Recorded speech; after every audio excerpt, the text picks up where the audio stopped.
Bonsoir à vous les amis et bienvenue sur le deuxième épisode de l'After 9 de ma chaîne. Comme vous devez sûrement vous rappeler, l'After 9 c'est une vidéo où je fais le bilan de ce qui s'est passé sur ma chaîne depuis juin en tout cas. Une annonce sur ce qui va venir sur ma chaîne, sur Discord ou autre réseau social.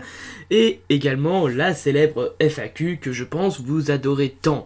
Et moi aussi, j'adore les FAQ. Donc c'est pour ça que j'en fais une. Voilà. Donc déjà, nous allons commencer sans plus tarder à faire le bilan de ce qui s'est passé sur ma chaîne. Si cela ne vous dérange pas. Hein. Alors, après la vidéo After 9, il y a eu bien évidemment 9 vidéos. Hein. L'After 9, c'est après 9. Je pense que vous vous en doutez. Hein. Voilà. J'ai pas besoin d'avoir Artbot pour vous le traduire, je pense. Il y a eu pas mal de nouveautés sur ma chaîne, en tout cas sur les vidéos. Déjà, j'ai réussi à faire des vidéos un peu plus longues qu'à la norme. Hein. Bon, j'avais commencé avec Trivia Throwdown qui faisait 3 minutes 50, hein, mais après c'était une mini chronique, on va dire, sur un jeu qui était tout aussi mini, il n'y avait pas grand chose à dire. Donc c'est une chose. Et deuxièmement, bah voilà, après... J'ai quand même fait de l'amélioration au niveau des miniatures, rien qu'à regarder à partir de Wandersong, on voit qu'il y a un petit fond différent, coloré et tout, et je trouvais que ça faisait joli. Et après tout, je pense que vous avez commencé à apprécier mes miniatures à partir de ce moment-là. Bon après la vidéo Wandersong c'est pas forcément le meilleur exemple hein, parce qu'on se souvient tous du bug de micro que j'avais, hein, n'est-ce pas, que j'avais enregistré en stéréo et pas en cartoïde. Enfin bref, et sinon bah j'ai continué au fur et à mesure, hein, j'ai réussi à faire des vidéos qui faisaient à chaque fois entre 4 minutes et 8 minutes, hein, la vidéo la plus longue à ce jour c'est Rivals of Aether. Faut dire qu'aussi c'était une chronique que j'ai bien aimé chroniquer, mais voilà, donc du coup vous êtes toujours au rendez-vous, on a gagné pas mal d'abonnés hein, depuis le mois de juin, et ça c'est grâce à vous évidemment, car c'est vous qui me soutenez, et c'est vous qui faites partager ma chaîne, ceux qui la partagent en tout cas. Donc le bilan, bah ça s'est plutôt bien passé, hein. J'avais rejoint entre temps, il me semble que c'était au mois de juillet, le forum Entraide Vidéastes. Alors si vous connaissez pas, c'est un forum en fait qui rassemble des vidéastes et même des non vidéastes pour en fait avoir des conseils de youtubeurs. Bah, s'entraider en tout cas, hein. Donc si on est vidéaste on peut s'entraider avec un autre vidéaste, ça peut permettre de faire des featuring, des tout. Et dans le cas où vous n'êtes pas vidéaste, bah, vous pouvez toujours participer pour être, je sais, graphiste, monteur, dessinateur, il y a de quoi faire. Bien évidemment, faites ça gratuitement, hein, c'est plus sympa. Et pensez d'abord à vous présenter avant de parler dans n'importe quel salon. Voilà. Bon, je pense que j'en ai fini avec l'instant pub entrée de vidéaste. Hein. Et j'en ai aussi surtout fini avec le bilan. Donc on va pouvoir passer aux annonces. Alors... déjà, une petite annonce, la semaine prochaine, ce sera pas une chronique qu'il y aura sur ma chaîne, ce sera en fait une vidéo différente. En fait, je vais participer, si vous voulez, à un concours sur Entraide Vidéaste. C'est le concours de la meilleure pub. Le but, c'est en fait de faire une pub originale, à sa sauce et tout, pour vanter les mérites d'Entraide Vidéaste. Et si je l'emporte, eh ben, je serai mise à l'honneur. Encore une fois, vu que actuellement je suis mise à l'honneur. C'est pas beau la vie. Autre chose, donc oui, donc ça veut dire que je travaillerai pas mal sur cette vidéo spéciale. Ce qui fait que la prochaine chronique sortira le 14 février. Et ça tombe bien, c'est la Saint-Valentin. Je vous laisse deviner ce que je ferai comme chronique, mais voilà. J'essaierai de sortir une chronique le 14 février pour vous faire plaisir. Et je pense que vous allez vous marrer pour cette chronique. Alors, pour les annonces, je pense qu'on est bon, hein. On va pouvoir du coup passer à ce que vous adorez tous, je pense, les FAQ.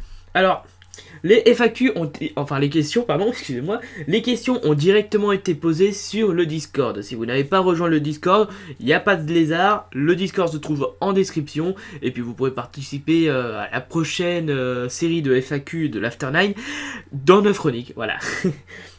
Donc sinon on va pouvoir commencer à lire vos fameuses questions. Comment est venue la passion de la vidéo? Ah, la célèbre passion non monétaire, hein, parce que là, les emojis, ouais, alors, on va se calmer. Non, en fait, la vidéo, c'est une passion comme une autre. C'est comme la musique, c'est comme le théâtre, c'est comme le bowling, allez, que sais-je. Non, c'est la vidéo, en fait, c'est un loisir, en fait, derrière.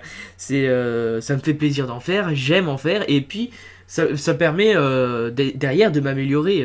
Ça se voit rien que dans mes chroniques. Au début, c'était correct, on va dire, et puis là, bah, c'est pas parfait, mais c'est mieux que rien. Non, la passion, comment elle m'est venue? Bah, naturellement, j'ai envie de dire. En fait, c'était un jour, j'avais envie de faire un let's play, hein. Bon, alors ça, c'était avant que je fasse des chroniques. J'avais envie de faire des let's play, tout ça, puis de faire d'autres choses, et puis c'est venu comme ça, voilà. Mais sinon, ça vient tout naturellement. Quand on fait une vidéo, c'est parce qu'on a envie de la faire, c'est tout. Et si on veut continuer dans cette voie, bah, c'est qu'on est passionné. Je préférais. Alors, c'est un peu compliqué de répondre à cette question. Alors, pourquoi? Parce que, évidemment, il y a plusieurs genres de jeux. Hein, c'est compliqué, en fait, de dire que je préfère ce jeu à un autre, surtout si ces deux jeux n'ont rien à voir ensemble. Si je prends, par exemple, Ace Attorney, et que je le compare à Project Mirai, l'un c'est un jeu d'enquête, l'autre c'est un jeu musical. Les deux n'ont rien à voir.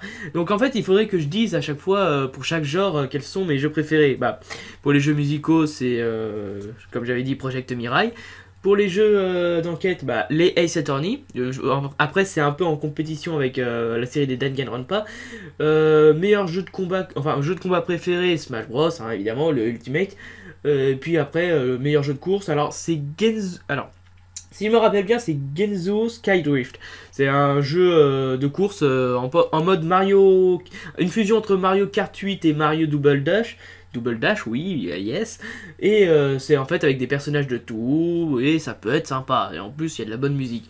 Donc voilà. Mais c'est très difficile de dire le jeu préféré quand il y a plusieurs genres. Donc voilà.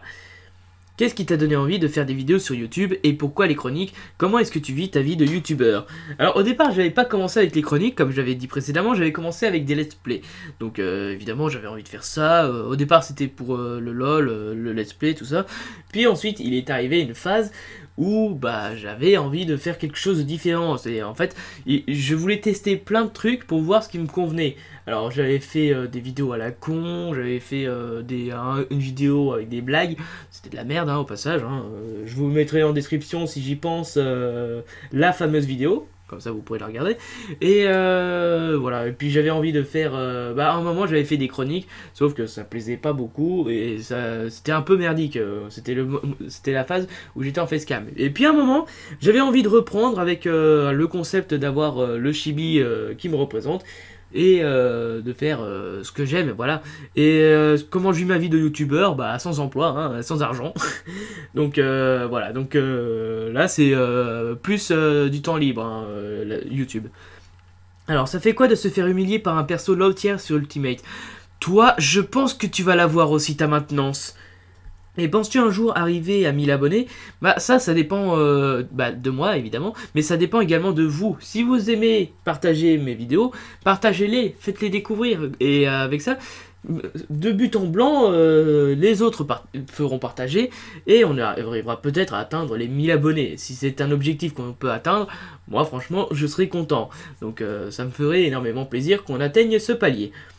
Comment as-tu eu l'idée de Hardbot? Alors en fait... Bah, j'avais quelques connaissances en informatique, hein, en programmation et tout ça, et je voulais en fait réaliser un bot pour le serveur. Donc j'ai eu l'idée un jour, voilà, de faire un bot avec des fonctions que j'apprécie. Mais je reviendrai plus tard parce qu'il y a une autre question un peu en rapport, donc voilà, je dirai tout plus tard. Pourquoi tu as plagié Plouf? Arrêtez avec ça, je n'ai pas plagié Plouf. Oh. Est-ce que Hardbot fait bim bam boum? Toi, tu sors tout de suite. C'est qui ou quoi tes inspirations? Alors bien évidemment, bah, les chroniques, comme on peut s'en douter, je me suis pas mal inspiré de Monsieur Plouf. D'une certaine manière, on va dire, parce que évidemment, Plouf, ce qu'il fait c'est un peu différent de ce que je fais, ou l'inverse, hein, comme vous préférez. Il a son propre style et moi j'ai mon propre style. Après évidemment je me suis inspiré d'autres youtubeurs. Par exemple le bonsoir à vous, à chaque fois que quand je change, je m'inspire en fait de Mister Antoine Daniel quand au début il disait salut bande 2, je vais pas dire parce que c'est toujours vexant, mais voilà, je voulais un peu m'inspirer de ça. Et puis il y a eu d'autres inspirations de youtubeurs, hein, c'est possible aussi. À un moment, par contre, après, il y a des youtubeurs où bah, j'ai pas l'inspiration, hein, rien que Savon, avec sa folie des mèmes, c'est impossible à faire, en tout cas, à adapter avec mon format. Donc voilà, mais sinon, Monsieur Pouf, Antoine Daniel, il y a pas mal de youtubeurs que je m'inspire. Que penses-tu du compte OOC du serveur? Bah c'est un serveur, pardon, c'est un compte assez sympa, assez rigolo. C'est oui, c'est sympathique, c'est marrant. Il y a des bonnes blagues, il y a des bons trucs à récupérer, c'est rigolo. Quel est ton avis par rapport à Copa? Alors étant donné que je suis une chaîne non rémunérée, la loi de Copa, j'ai envie de te dire que pour le moment, j'en ai un peu rien à faire. Mais le truc c'est que le problème c'est que YouTube c'est une entreprise américaine, ou en tout cas avec des bases en Amérique. Ils sont obligés de respecter les lois américaines et la loi COPPA en est une. C'est la loi qui permet de protéger les moins de 13 ans, de prendre leurs données et tout ça. Pourquoi moins de 13 et pas moins de 18, j'en ai aucune idée, et puis de toute façon c'est pas moi l'américain. Mais sinon après, le truc c'est que la réglementation de YouTube par rapport à la loi COPPA, elle est vague, elle est peu précise, parce que j'avais vu la vidéo de Deotoon et il disait que les chaînes avec de l'animation pouvaient être impactées. Ouais, enfin, j'ai envie de dire, une chaîne avec de l'animation comme Happy Tree Friends par exemple, est-ce qu'on peut vraiment dire que c'est pour les enfants? Est-ce que Pipoudou, c'est pour enfants? Je ne pense pas. Donc en fait, leurs lois, leurs réglementations, elles sont un peu imprécises. Il manque des données. Il faudrait en fait que le contenu en lui-même, et pas le contenant, soit vraiment pour personnes, alors pas matures, mais pas pour enfants, quoi. C'est surtout... Pour enfants, c'est vraiment un truc Dora l'exploratrice, Godier Gogo, et des trucs dans le genre. Donc voilà. Après, ça c'est mon avis par rapport à Copa. Pour le moment, je vais pas être impacté étant donné que je ne suis pas rémunéré, mais c'est tout. Voilà.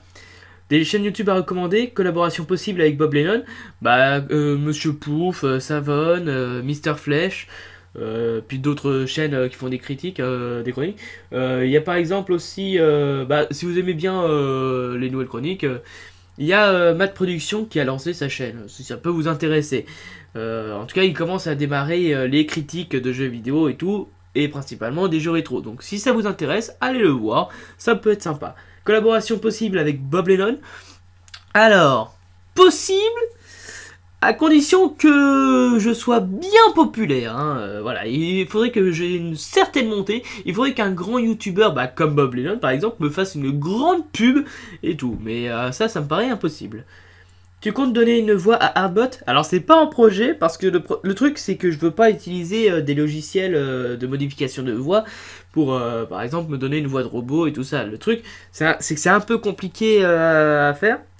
Non, enfin c'est pas compliqué à faire, c'est juste que dans les vidéos, je trouve que ça ferait trop, ça ferait moche, ça ferait mauvais. Donc là pour le moment, je vais me contenter du petit dudut avec la boîte de dialogue qui apparaissent. Mais non, la voix pour Artbot, c'est pas en projet. Hein. 2 ans de YouTube, qu'est-ce que ça te fait? Heureux? Tu penses jamais faire 2 ans de suite? 2 ans, c'est vrai que c'est pas mal. Après, ça fait pas 2 ans de chronique, hein, mais ça fait vraiment 2 ans de chaîne. Puis ouais, je suis plutôt content, déjà, de continuer et de progresser derrière. Parce que, évidemment, quand on fait des vidéos sur YouTube, il peut arriver le célèbre moment du je n'y arriverai jamais, j'arrête, et puis c'est tout. J'ai eu, j'avoue, ce petit passage-là. Sauf que j'ai pas lâché, j'ai continué. Parce que quand on s'arrête, c'est mort, on n'est pas motivé, on a envie de rien faire, c'est nul. Donc il faut vraiment, quand on démarre sur YouTube, se dire, je vais y arriver. Il faut jamais se dire, à un moment, j'y arriverai pas, c'est trop dur. Il y a évidemment des moments de flop, mais il y a aussi des moments bonus, des moments où, par exemple, il y a quelqu'un qui te découvre, qui te fait de la pub, et c'est génial. J'ai pas eu ce moment-là encore, mais on peut jamais savoir. Donc c'est voilà, il faut progresser par soi-même, il faut y arriver. Mais sinon ouais, 2 ans de YouTube, je suis plutôt content. Pourquoi tu as créé Arbot au lieu de prendre un autre bot qui aurait les mêmes fonctions, voire même un meilleur bot?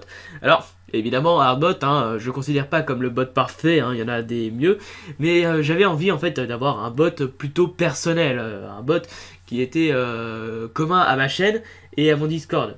Et en fait, je voulais aussi qu'il ait de la personnalité. Alors après, la personnalité, c'est venu un peu plus tard avec le système de message automatique qui apparaît. Mais sinon, ouais, je voulais en fait un bot avec les fonctionnalités que je voulais et qui aussi annonce les vidéos que je sors sur YouTube plutôt que ce soit moi qui le fasse de manière random.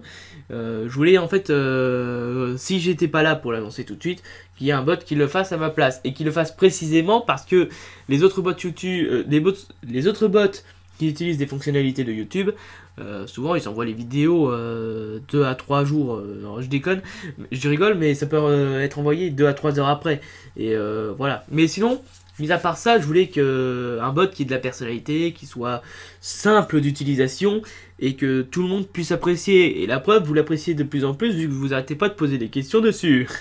Donc voilà, non c'est tout, hein. J'avais envie de créer ce bot pour avoir un peu de vie sur le serveur. Parce que c'est vrai que quand le bot n'était pas là, bah il n'y avait pas beaucoup de discussions et tout ça, et je voulais faire une sorte de petit truc qui anime un petit peu, et ça a très bien marché, et puis je suis fier d'avoir créé Airbot.